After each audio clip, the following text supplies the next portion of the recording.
안녕하세요. 호주 요리 유학 이민 취업 전문 셰프크루 대표 제리입니다. 연초가 되면 국내 조리학과 입학을 앞둔 분들이 많은 고민 상담을 하러 이제 문의를 오시는데, 국내에서 요리를 해야 되는 게 맞는 건지, 흑백 요리사를 보면 해외에서 요리를 했던 분들이 잘 나가는 것 같은데, 요리 유학은 비싸지 않은지, 내가 과연 할 수 있는 건지, 국내에서 요리사들의 대우가 안 좋다는데, 그래도 월급을 잘 주는 곳은 어디인지, 무엇을 해야 되는지 등등, 학생과 학부모님들께서 연례 행사 같은 그런 문의 내용을 이제 주시고 있으세요. 그 중에서도 특이한 질문이 있어서 오늘 컨텐츠 영상으로 만들어 봐야 되겠다 생각했습니다. 오늘의 주제는 여러분들, 해외에는 왜 호텔 조리학과라는 게 없을까? 라는 이야기를 해보려고 해요. 오늘 이야기하기를 전에 저 얼마 전 유튜브에 이런 댓글이 달렸는데, 저는 여러분들 전문 유튜버가 아닙니다. 영상 조회수로 먹고 사는 사람이 아니란 뜻이죠. 퀄리티보다는 내용을 전달하는 데 목적을 두고 학생들 상담하고 관리해주는 게 저의 주 업무예요. 핸드폰으로 찍고 그냥 빨리빨리 이제 간단하게 편집하고 올리다 보니까 제가 퀄리티라는 걸 생각해보지도 않았는데, 혹시나 영상 퀄리티를 막 높이길 바라는 분들이 있다면 많이 알려주시길 바랍니다. 응? 차라리 그냥 영상 말고 그냥 오디오만 틀어놓을 테니까 그냥 저는 그게 훨씬 더 편해요. 아예 이런 영상 없애버려야지 그냥. 자, 이제 돌아와서, 사실 우리나라도 이전에 호텔 조리학과로 학과 과정을 많이 개설했었지만, 요즘은 외식 경영학과, 호텔 외식 관광 프랜차이즈 경영학과, 푸드 디자인학과, 외식 조리 관광 서비스학과 등 이름들이 굉장히 많아지고 있어요. 호텔을 빼버렸지. 그런데 아직도 호텔 외식, 호텔 경영, 호텔 조리라는 명칭으로 호텔을 앞에 붙이는 경우가 많은데, 국내에서는 이 흔한 단어를 왜 외국 요리학교에서는 이 호텔이라는 그 특정 단어를 쓰는 경우가 없을까요? 있긴 있겠지. 근데 대부분은 왜 쓰지 않는 걸까요? 미슐랭 레스토랑이나 다이닝 레스토랑이 많아서 그런 걸까요? 아니면 외국에서는 호텔이 레스토랑보다 낮게 평가되어서 그런 걸까요? 오늘 한번 알아보도록 하겠습니다. 영상을 시작하기 전에 단어 몇 개만 여러분들 정의를 하고 갈게요. 2년제 전문학사 학위를 말할 때 이제 미국권은 어소시에이션 디그리라고 하고, 호주를 포함한 영국권은 디플로마 디그리라고 합니다. 미국권에서 졸업을 하던 영주권에서 졸업을 하던 모든 학위는 인정이 되지만, 배웠던 과목에 따라서 학사 학위를 진행할 때 추가로 들어야 하는 과정이 있을 뿐이에요. 그냥 한국에서 다 인정이 돼요. 또한 요리학과가 4년제로 구성되어 있는 나라는 전 세계 몇 국가 없고, 대부분의 국가에서는 조리학과는 2년제 전문학사 학위를 기준으로 하고, 이게 그냥 다 표준이에요. 유명한 르꼬르동블 요리대학이나 기타 학교에서도 전문 학사만 가진 교수님들이 대부분이지만, 우리나라는 유독 그런 교수님들은 약간 학위를 많이 보긴 해요. 국가마다 직업적 차이가 있는데, 서양권은 2년제 전문학과와 경력으로 교수가 되거나, 일부는 그냥 가르칠 수 있는 자격증만 6개월짜리 단기로 배워서 커리어를 그냥 순식간에 바뀌기도 합니다.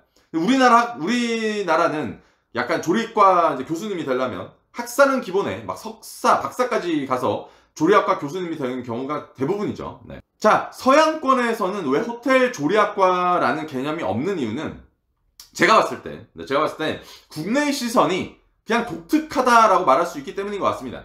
우리나라는 뭔가 간판이나 학력, 그리고 보이지 않는 것에 굉장히 예민한 나라죠. 그래서 우리나라의 고급 다이닝이나 문화가 들어온 것도 호텔이고, 다이닝의 정의를 오랫동안 유지한 것도 호텔이라서 많은 분들이 호텔리어로서의 요리사를 꿈꾸게 되었죠.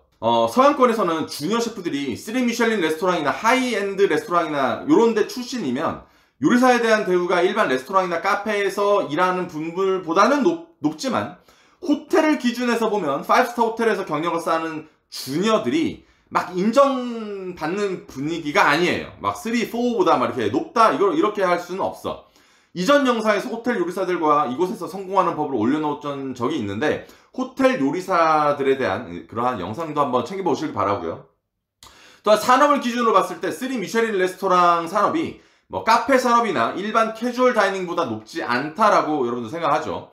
이렇게 피라미드식 계급별 산업이 아니라 타겟이 다른 요리 산업이라는 인식이고, 이렇게 모든 산업을 이렇게 수평적인 산업으로 이제 바라봅니다. 간단하게 얘기하면 하이엔드 파인 다이닝 산업이 약간 비스트로 산업보다 높다고 보지 않는 거라고 생각하시면 돼요.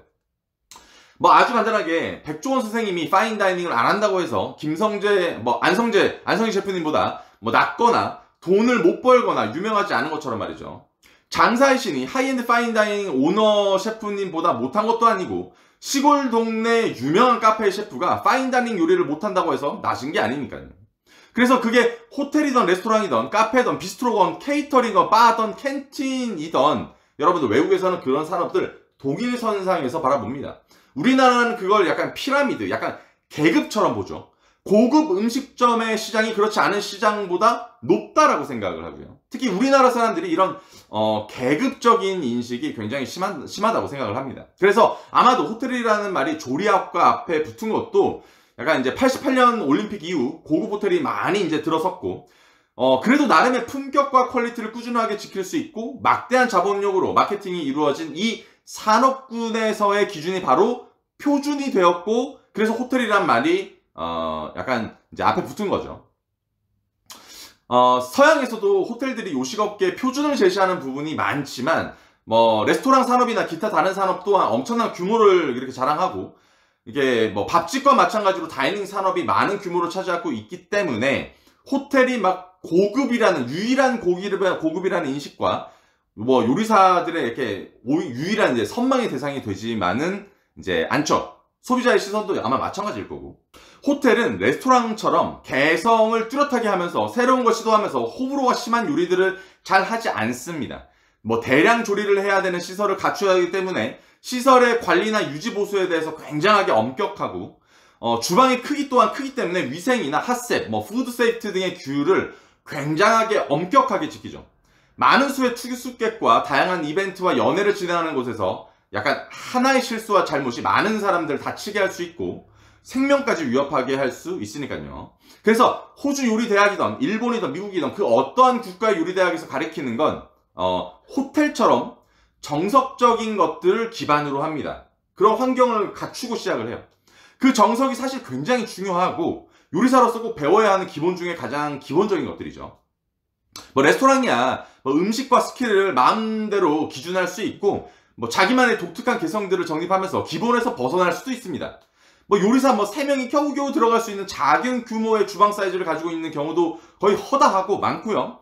위생과 안전에 대한 표준이 없는 곳들도 많고 지들 나름대로 이제 결정된 곳도 많아. 하지만 호텔 음식에서는 주방에서는 클래식한 것들, 혹은 이제 표준적인 것들에서 많이 벗어나는 경우가 겨우 없습니다. 네. 특히 연예 음식이나 룸서비스나 뭐 조식 같은 경우는 말이죠. 그래서 오늘의 결론은 다양한 요식 산업의 경험을 할 수 있고 유학 비용은 2천만 원대인 호주가 답이다.